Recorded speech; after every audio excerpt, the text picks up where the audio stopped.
hadday culimo hadasho caamadii cabaado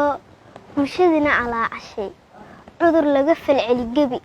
anna waxaan cabirayaa codadkii caruurtee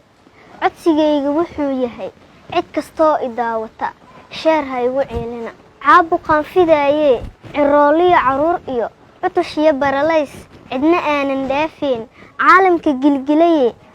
cabsi geliyey gebigood cidla kama imaanine camal uu dad falay buu ka carooday rabbigay duna cirif ilaa cirif markay rabbi ku caasisay wuu camimay caabuqa inkastoo calmaaniyo kuwa diin ka caagini ciifo ay ka keeneen inuu cudur ciqaab yahay cagta uma dhigeenee caddeen baanu haynaa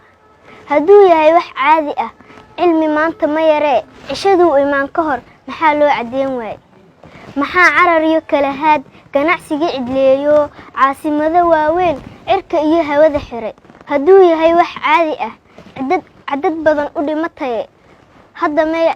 hadda may cilaaj iyo daawo meel ku cayimaan cakuyey cawaannimo calmaaniga miskiinka ah casiiskay wuxuu yidhi markay qoom cisyaan iyo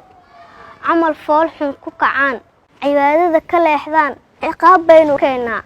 calaamaynu tusinaa israa'iil intuu imaan si ay caasinimadiyo camalkaas u hakiyaan cabdiyow sidaa garo intaa ciidda lagu geen caadilow allahayow caafimaadna sii gebi caadilow allahayow caabuqaanna dhaafsii caadilow allahayow ciiddeenna barakee caadilow allahayow colaadoo dhan naga haay caadilow allahayow cadowoo dhan naga qabo caadilow allahayow cisadeenna soo celi caadilow allahayow cududeenna isku keen caadilow allahayow shacabkeenna isu celi wuu kala caraabaye